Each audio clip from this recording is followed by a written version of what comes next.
As time goes on, ladies and gentlemen, it is Dr. Christine Ford's credibility that is becoming less and less so. And it was weak to begin with. Now her ex-boyfriend says, "Now, wait a minute. She never brought up a sexual assault of any kind to me." And they were live-ins for 6 years.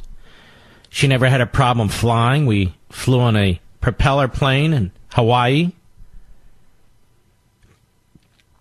She lived in a 500-square-foot apartment for a period of time. So much for the issue with respect to claustrophobia. He said that when they broke up, he broke up because she had been cheating on him, and she continued to use his credit card. She lied about using it, and then he said to her, "I'm going to turn this over to the fraud people at the credit card company," and then she confessed that she had, in fact, been using his credit card. Now, I want you to think about that. With Kavanaugh, he threw ice when he was in college in a bar. That is a offense so egregious, it should deny him a seat on the Supreme Court. There are a lot of credibility questions that have been raised. There's a report at Real Clear Investigations, a serious website, about the two doors. Remember she said there were two doors at the front of her house because of her psychoses as a result of her molestation at the unidentified home. And there are two doors because of the need to escape, the mentality that she needs to escape in case one of the doors is shut. Well, we now know that's not exactly right. There are two doors, all right, but the new door led to a room that was reconfigured, which also had a bathroom, which was reconfigured, where businesses apparently were run out of this room. Now, you start adding this stuff up, ladies and gentlemen, you got a problem here. The ex-boyfriend says she did indeed assist another individual on how to take a polygraph exam, an individual who wanted to work. Her name was McLean for the FBI or the U.S. Attorney's Office. This is quite remarkable. Quite remarkable. And when you add all these things to what the excellent prosecutor did, the Republican prosecutor who was universally trashed except by me, you can see that Dr. Ford is not credible in the least as applies to Brett Kavanaugh. With respect to Brett Kavanaugh. Not in the least. And her left-wing kook lawyers, suggested to her by Dianne Feinstein, are trashing the FBI now, as the Democrats are. Now, you knew with the FBI, that's the gold standard. Now they're attacking the FBI, which is really their regular knee-jerk position, because the FBI hasn't interviewed Dr. Ford or Judge Kavanaugh. These are the same lawyers for Dr. Ford who refused to turn over to the Senate Judiciary Committee copies of her therapist notes, even though they waived privilege. Because the therapist notes will tell a lot to the committee, including whether Dr. Ford has other issues, which is exactly why the prosecutor asked about them.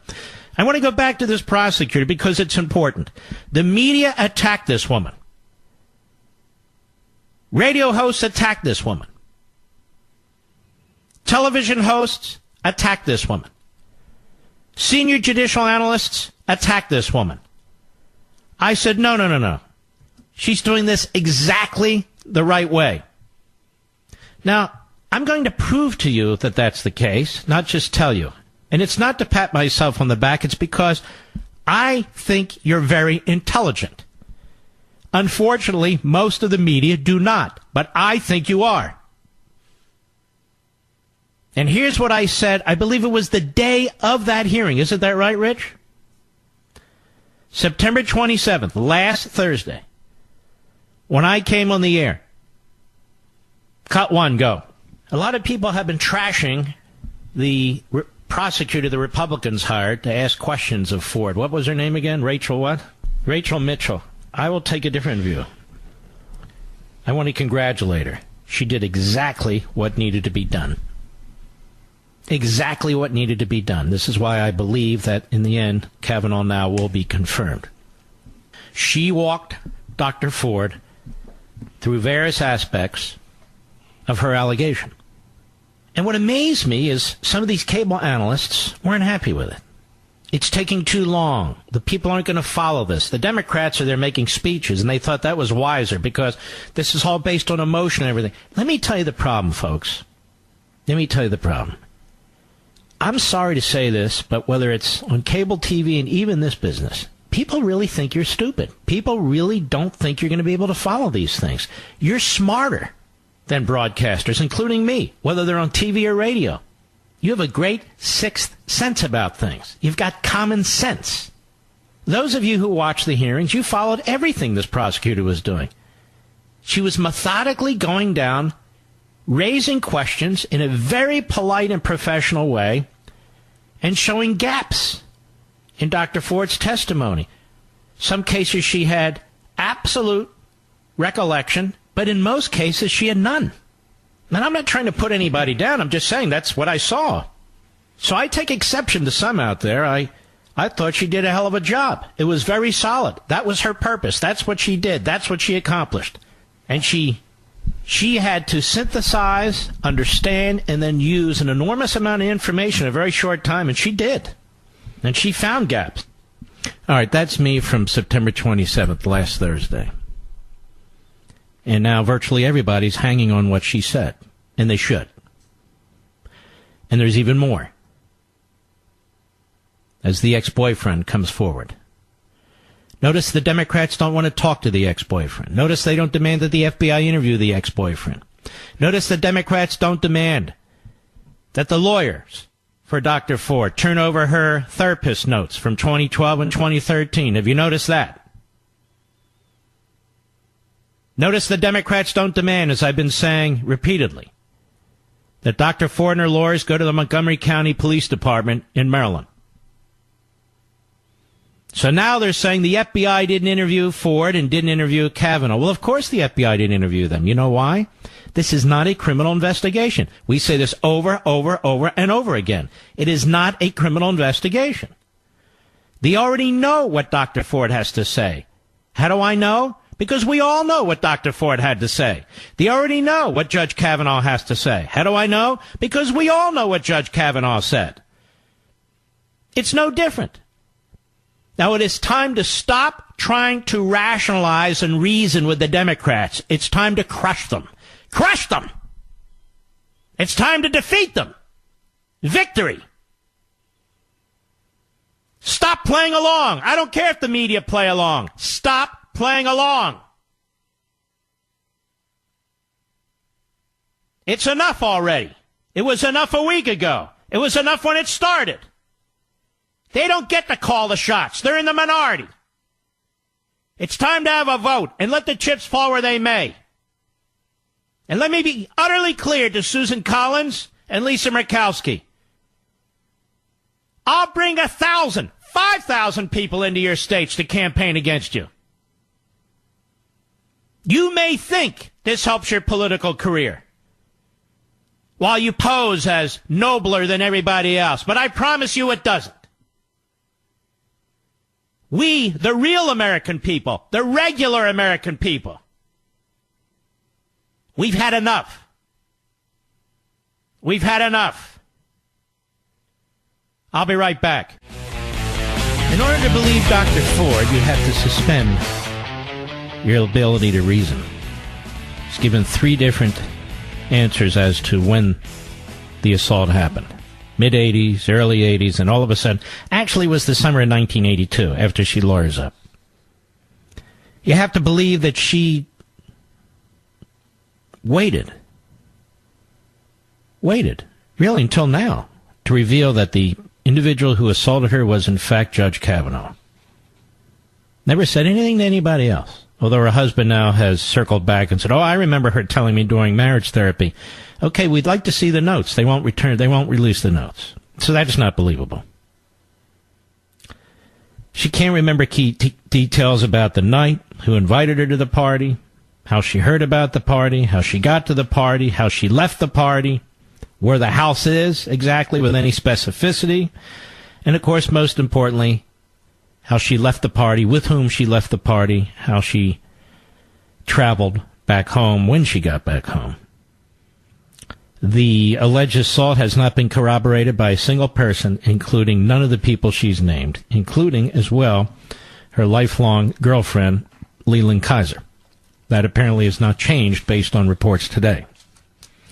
She hasn't provided a consistent account of the alleged assault, and she had big trouble remembering important recent events, like in her discussion with the Washington Post reporter, whether she actually gave portions of her therapist's notes to the reporter. Now, this is in July.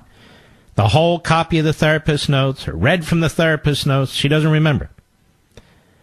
She can't remember if she had an actual copy of the therapist's notes when she called the Washington Post, or she had gone to her therapist's office and read the notes. Can't remember any of that. She won't provide the notes to the committee. She won't provide it to the committee. She can't remember the day that she had the polygraph. Now, this is very recent. This is, what, a month, 6 weeks, 8 weeks ago? Whether it was on the day her grandmother passed away or not, she can't remember if it was video or audio recorded, and the committee would like to know. They want to see if, in fact, she was traumatized during the course of the lie detector test, as she claims. She talks about the psychological impact it had, that she doesn't want to fly, she has difficulty flying. Now, we know that was a flat-out lie. May I say that? Yes, a flat-out lie. She's flown West Coast to East Coast to West Coast. She's flown to Hawaii, French Polynesia, Costa Rica, all over the world. But when she was asked to show up for a hearing, she couldn't fly, although it is said that she was already on the East Coast. She didn't know that the Senate Judiciary Committee Republicans, the majority, had offered to go to California to interview her in any form. And why didn't she know? People say her lawyers must have withheld that information. Maybe the lawyers didn't withhold the information. Maybe she just didn't give a forthright answer. We know from her ex-boyfriend that she never mentioned Kavanaugh's name. She never mentioned sexual assault in the 6 years that they lived together and the few years before that they dated. We know she had no problem with claustrophobia because she had an apartment that was 500 square feet. That's a small apartment. That's a very small apartment. We know that she never mentioned Kavanaugh's name to her boyfriend, her live-in boyfriend of 6 years. So you have to believe the unbelievable. To believe her testimony against Brett Kavanaugh. You have to believe the unbelievable. You must suspend your reasoning. And now that I've gone all through this, she's not the bubble lady. She came forward. She said it was her civic duty. She's presented herself to the American people, and we get to judge. Senate's not the only body that gets to judge. You and I get to judge. And we don't have to self-censor. You don't have to be rude and hateful and all the rest. I'm not that, and we're not doing that. Now, what did Kavanaugh say that was so unbelievable or contradicted? Absolutely nothing that I'm aware of. What, that he may have had more drinks one day than another day? He's the one who showed up with his calendars. He's the one who had witnesses who said he was never there. But you see, the FBI didn't interview him or Ford now, according to Ford's lawyers, who are very upset. And, of course, the Democrats are all one and the same. But that's not the nature of this investigation. It's not a criminal investigation. They testified in public under penalty of perjury. There's nothing else for them to say. So why do we continue to play footsie with the Democrats? We should play brass knuckles with the Democrats. Say enough already. And Mr. Flake and Ms. Collins and Ms. Murkowski, if you want to throw in with the Democrats, go ahead. We're having a vote. This is over. We are not going to participate in any further sham. We are not going to participate now in the trashing of the FBI. I'm not talking about the senior people at the FBI. Now they're trashing the FBI. after lecturing us for 18 months about the FBI. That's not the senior officials in the FBI who are doing these interviews. These are special agents, I have no doubt. The hard-working men and women of the FBI that the Democrats claim to like, but they hate all law enforcement, let's be honest. So enough's enough. We don't need to deal. Honestly, we don't need to deal with people who are diabolical. Diabolical. That includes Flake. That includes Collins. That includes Murkowski, who brought us to this point. I guarantee you,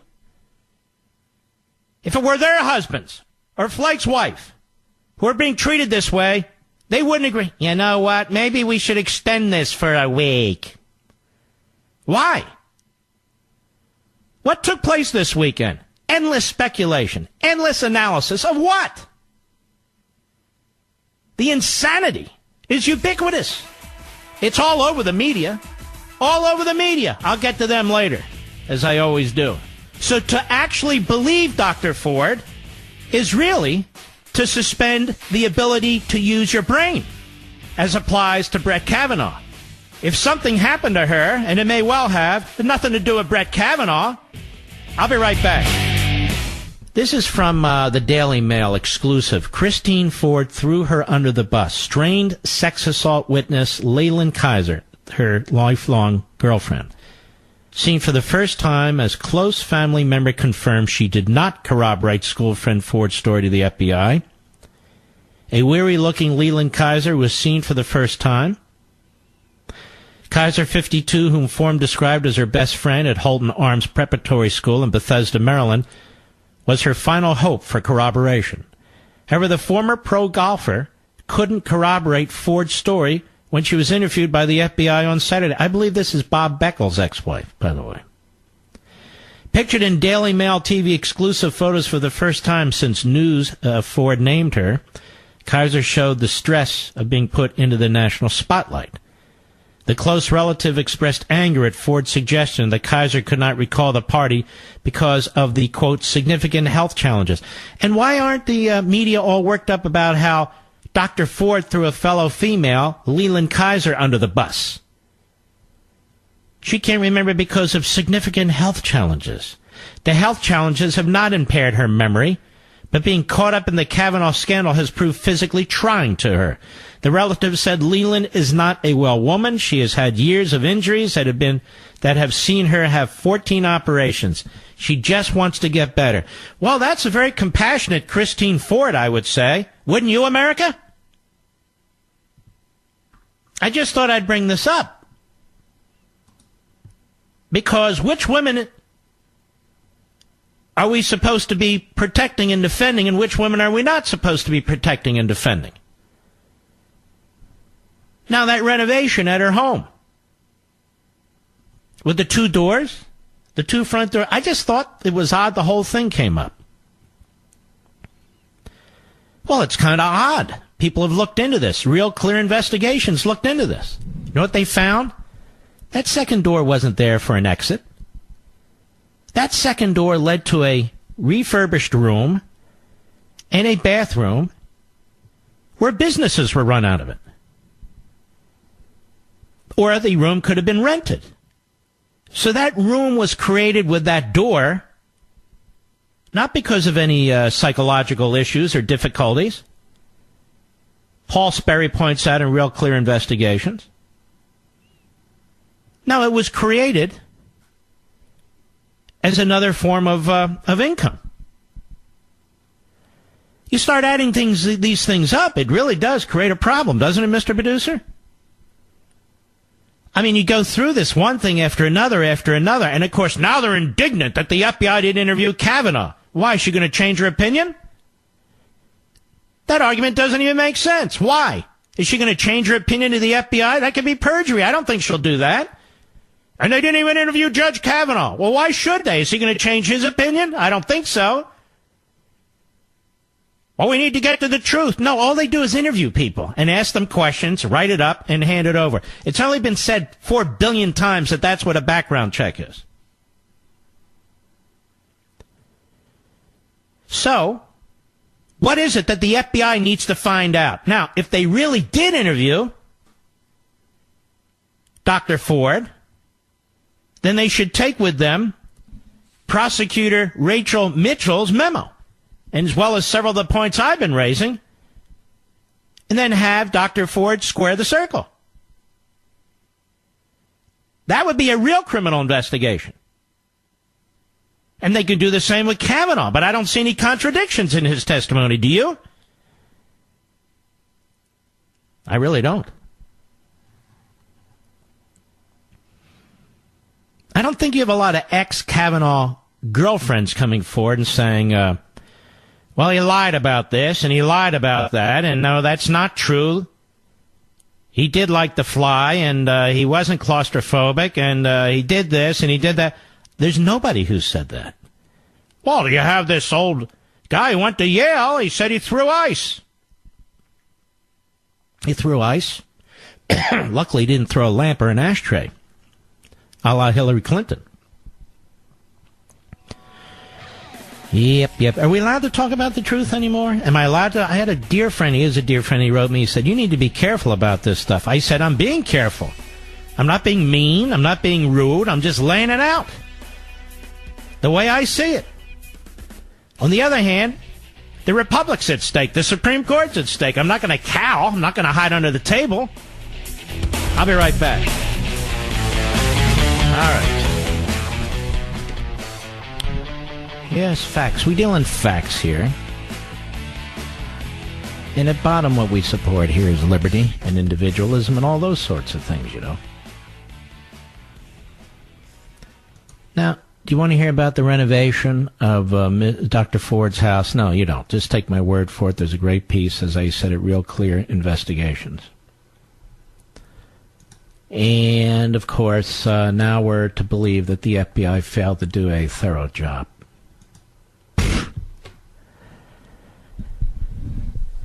And we'll see how this goes, but it better go soon. Now, as a result of this, you've probably been hearing during the day, but we have the most recent numbers. As a result of this, apparently you have had enough. TPM, which is a fairly liberal site. The headline is, Poll Kavanaugh hearing galvanized Republicans, erasing Democrat enthusiasm edge. This came out less than 3 hours ago. The highly contentious fight over Judge Brett Kavanaugh's Supreme Court confirmation hearing has helped galvanize Republican voters to erase a long-standing Democratic edge in voting enthusiasm, according to a new poll from Marist College for NPR and PBS News. In the poll, 82% of Democrats and 80% of Republicans say the upcoming elections are very important. That negligible 2-point difference in voter enthusiasm is down from a 10-point edge Democrats held when Marist polled that question in July, and much lower than other polling from earlier this fall. The Democrats' lead on the generic congressional ballot also dipped from 12 points in September to 6 points now, slightly below what they'll need to feel confident in winning the House this fall. The poll does find that a solid plurality of voters believe Dr. Christine Blasey Ford over Kavanaugh, that he sexually assaulted her when they were teenagers. Now, there was another poll, by the way. I'm not into polls, but it's out there, so we can discuss it. There's another poll out there that says that when you tell the same respondent that there's not a single witness or corroboration or any evidence, then the support moves to Kavanaugh, you see. This is just one poll, but it's not the only public survey in recent days that's shown a shift toward Republicans since Ford came forward with her accusations. Democrats privately have told TPM in recent days that they saw an uptick in GOP interest and intensity in the days leading up to the Kavanaugh hearings, and a tightening in polls in states where their candidates had held wider leads, though some say they've seen some evidence that the hearings themselves helped their side some. I told you last week, I think this will backfire. I hope it backfires. You've seen the ugly underbelly of the left. I'll be right back. Let's go to Rick, Philadelphia, Pennsylvania, our great affiliate, WPHT. Go. Hey, Mark, how you doing? Thank you so much for all that you do. Thank you. We greatly appreciate. I'm just sitting here listening about the tax returns about Trump, and I'm just getting more and more annoyed. I elected our president because he's a very smart businessman, and that's what I wanted for our country, and we're seeing the results of that. I didn't want an idiot in there. But one of the things about tax returns is about when Hillary was running for senator, she had to be a resident of New York. So they had to buy a property in New York. I have been in the mortgage business for a long time, and my company, Nationwide, gave them the mortgage. They had a problem qualifying, and the only way they could qualify is to find additional income. The property in the back of the house that they purchased has a carriage home. What they said is that our president is a president that requires lifelong protection by the CIA, Secret Service rather. And that's what they're doing. They rented the house out to the Secret Service to cover their mortgage payment. This can be verified and validated, but this was how the Clintons qualified for the mortgage on the backs of the American people. Mm-hmm. I'm not surprised. I seem to recall that they were renting to the Secret Service, but I never put one and one together. All right, my friend, thank you. I appreciate that. It's my understanding that Life, Liberty, and Levin will be aired at its normal time, 10 p.m. Eastern Time, 7 p.m. Pacific Time on this Sunday. As you know, it was pushed to 11 p.m. this past Sunday. And what's remarkable about that is we had over 1.3 million viewers at 11 p.m. at night. As a matter of fact, we had over 1.1 million viewers as it was getting close to midnight. Now, nobody does that, but I can tell you, I'm not going to do it either. So let's hope it sticks to the 10 p.m. time frame. We're going to have a wonderful show, and we're going to be discussing the coverage of the Kavanaugh case, the coverage of the Trump presidency. That is, the media. A show specifically focused on that for the entire hour. We're going to have Molly Hemingway of The Federalist and Joe Concha of The Hill newspaper. And we're going to have an extensive discussion about the coverage that has taken place of this Supreme Court nominee as well as the President of the United States, among other things. So you're not going to want to miss it. And you actually can stay awake and watch it. Now, what's amazing about this, the week before, we had the highest viewership of any program for the entire weekend on Fox, on CNN, on MSNBC. Saturday or Sunday. Morning, noon, or night. And then they moved us last week. So we're hoping that that will be locked into our time slot at 10 p.m. We've built it. You know, when I first came on the network there at 10 p.m., they were running reruns, as I recall. They're getting 0.6s and 0.7s and stuff like that. And now they got 2 million. 0.6, 0.7, that's like 700,000 viewers. Now, it's because of you. Mostly because of you and my radio audience. You're loyal, you're interested, you're smart, you want substance, yes, you want to laugh too, and that's what we do. We don't have the same format, the formatics, as I call it.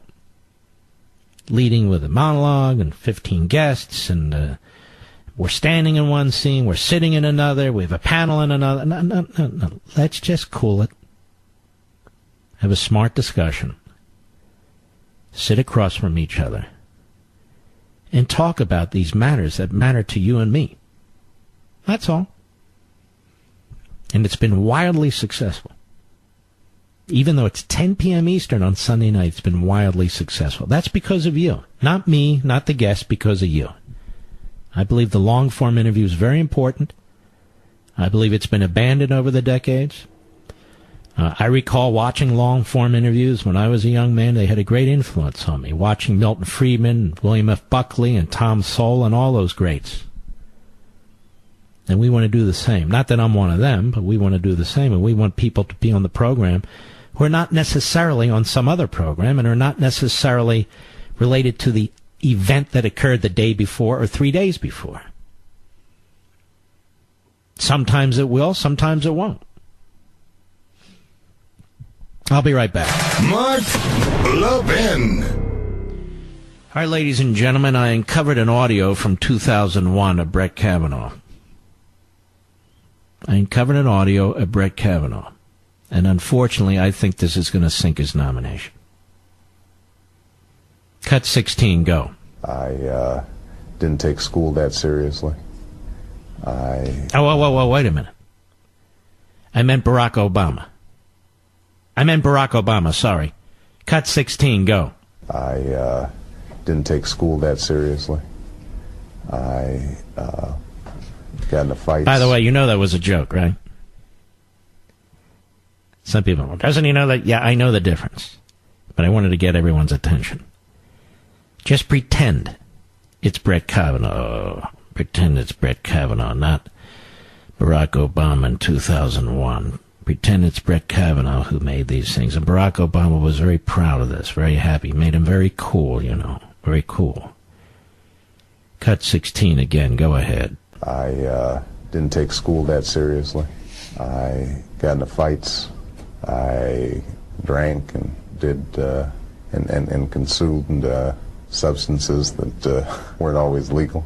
And, I think generally was acting out in ways that when I look back on it, I understand. Man, he sounds like he's on something right there, doesn't he, Rich? Hey, man, I had an aptitude for education, I really didn't have to do much to, I was a cool cat. I didn't have to do a lot to keep my grades up,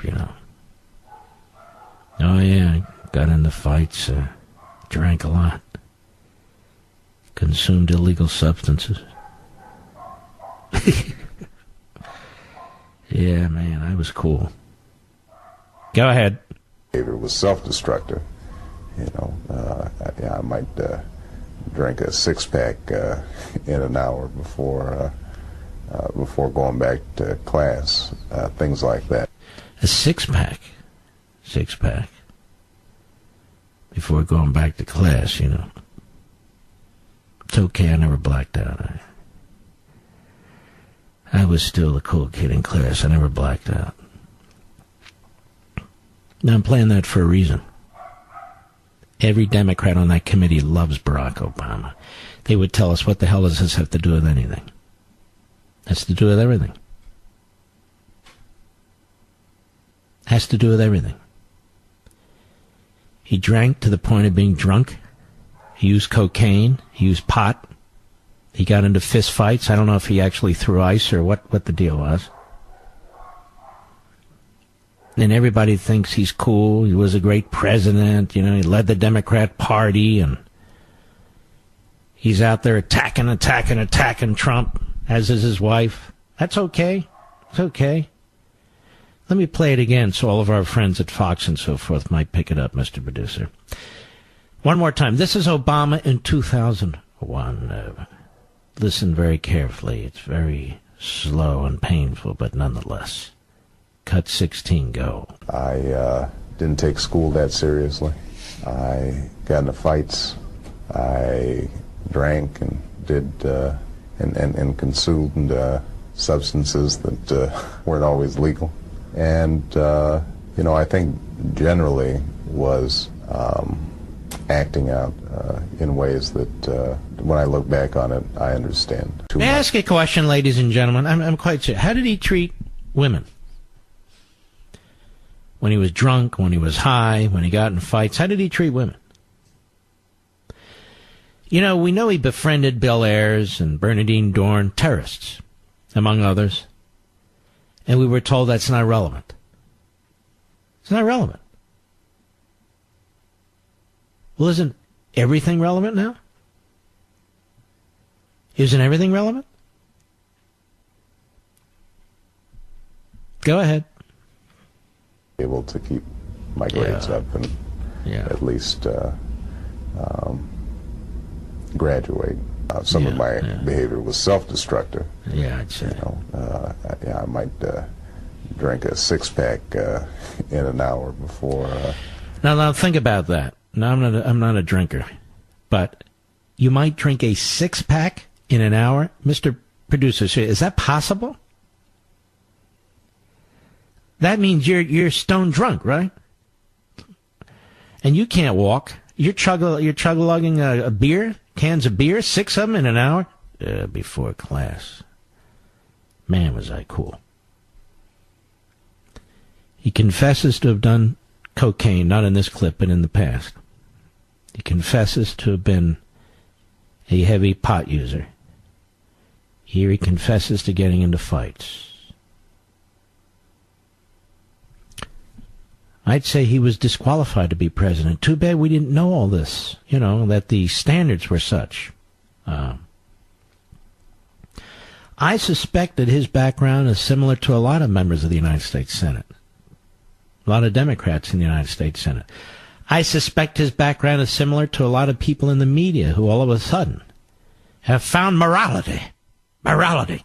He threw a piece of ice. He did what? Oh, yeah. He was in a bar and he threw ice. Oh, my God. Did he throw the pretzels, too? I don't know.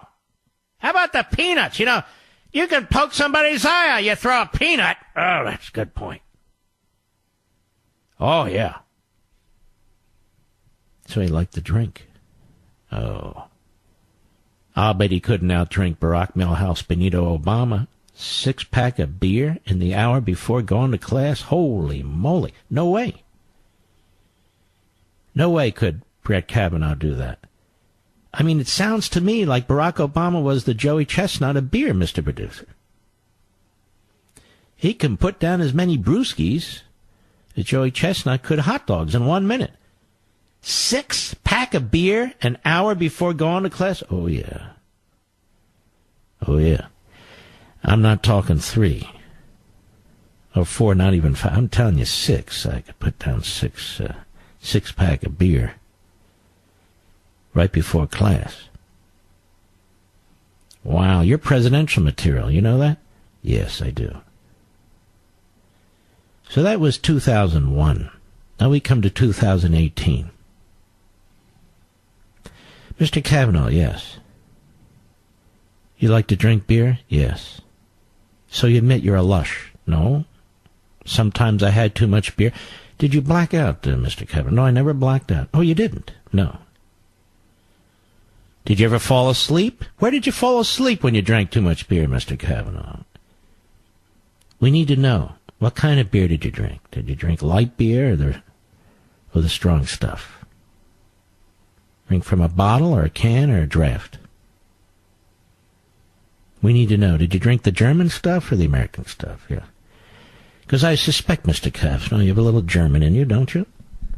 Excuse me? You know what I mean, Mr. Kavanaugh. Yes, Mr. Kavanaugh, did you ever use drugs? Well, I don't know. Maybe I used pot. I don't remember. Oh, you don't remember.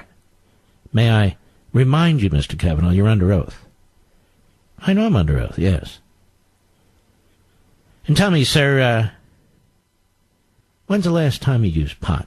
I don't use pot. No. Are you saying you excluded this information from your calendars when you were in high school?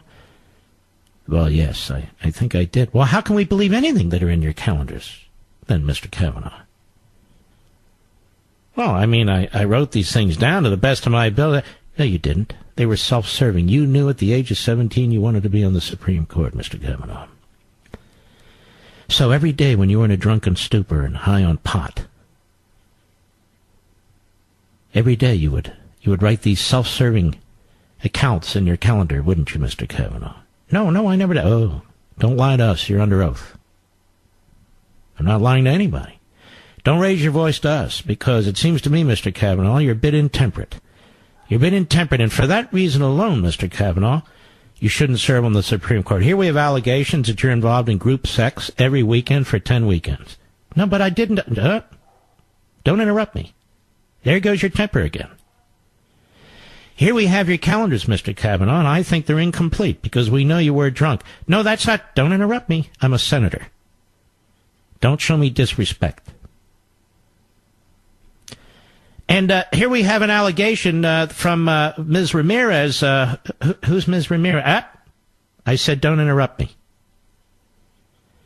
And you were at this party, weren't you, Mr. Kavanaugh? No, I wasn't. I only get 5 minutes. Please don't interrupt with your answers. So we've made it abundantly clear, because we suspend due process and presumption of innocence on this committee, that you were involved in gang rapes for 10 weekends in a row. We've made it obvious now, you've made it obvious, sir, that you were drunk. No, but, yep, that you forged your calendars. And we need an FBI investigation. No, FBI investigation for what? We need an FBI investigation, sir, to make sure that you're not committing perjury here. Actually, you see, Mr. Kavanaugh, just withdraw and we'll leave you alone. Just withdraw or we'll do more damage to you and your family. Just withdraw or we'll accuse you of leading ISIS, you see. No, but I don't, you don't understand. It's the allegation. That's all that matters. You don't get any due process or presumption of innocence. What do you think? This is a trial? This is a job interview. It's a job interview. So we get to do and say whatever we want. We get to politically molest you. All right. Let's see here. Bear with me. Here we go. Pulling up the call screen. Dorothy, Clayton, Georgia, XM Satellite. Go right ahead. Yes, sir. Thank you for taking my call. I have been on hold for quite a bit, but I've actually enjoyed being in one place, listening to your show. Thank you. And having the opportunity to sort of, collect my thoughts on all right. the situation. Initially, I called because I wanted to speak No, about... just tell us what you have to talk about now before we run out of time. Oh, I know. We're there. We're there on the timeline. Go ahead. So I feel like Donald Trump last night in his rally did what he did so that the mainstream media would actually pick up the story, because nobody was talking about the inconsistencies of Dr. Ford's testimony. And I think that he did that because he knew they would all talk about how rude he was or how inappropriate he was. But in order to do that, they would actually have to show what he actually said. And so I feel like he did that, and he said, oh, you know what, I'm taking the bullet for Kavanaugh. While I've been on hold for the last 2 hours and 15 minutes, sir, I will tell you. You've been on the phone for 2 hours and 15 minutes? I'm sorry, I don't even have that on my clock here. That's fine. I've had the opportunity to educate my daughters on why this is so important. There is a case with Emmett Till in 1955, a young black man who was lynched in Mississippi. Caroline Bryan at the time. More than that. He was tortured. He was beaten to a pulp. He was hanged. He was then burned. Go ahead. Yes. And in 2008, Caroline Bryant, at the time of the initial allegation, Carolyn Dunham at the time, in 2008, recanted her story and said that she lied about the story. Of course, her husband and brother-in-law, who did the lynching and who were initially put on trial for the lynching of this young man. You don't believe me when I say we're about to run out of time, do you? No, sir, I do. Please, get to the point, please. Okay. Or you're going to miss it. All right. Donald Trump is the one who asked the Department of Justice to reopen the case on July 12, 2018, into Emmett Till because a woman lied about a sexual assault. Mm-hmm. All right. I understand your point. Thank you. We can find many, many examples of people lying about crimes that they accuse others of being committed. We can. The history books are filled with them. And not just our history books. The world's history books are. It's why when we created this country and when it was established, we decided to do something else. Not only does the accuser have to prove their case against the accused, the bar is even higher. It's not a 50-50 proposition. If you accuse somebody of criminal activity, depending on the crime, the worse the crime, the higher the standard. The worse the allegation, the higher the standard. beyond a reasonable doubt. If you're accusing somebody of raping you or sexually molesting you, beyond a reasonable doubt is a standard in most places. Ladies and gentlemen, there's doubt all over the place here. This has been politicized horribly. The Democrats don't care about the truth. They wouldn't know the truth if it punched them in the nose. It's not about the truth. Same with most of the media in this country. And they're having a grand old time if you're watching TV endlessly, pumping the same stories, looping the same video, using that breaking news when there's no breaking news. They're playing us. And I, for one, am sick and tired of it. I want to thank the lady for Georgia for holding so long. I didn't realize it. But I will say, I've been hammering this point about her inconsistencies now since last week. We salute our armed forces, police officers, firefighters, emergency personnel, all law enforcement out there. Check out Levin TV tonight, and I'll see you tomorrow. Be well.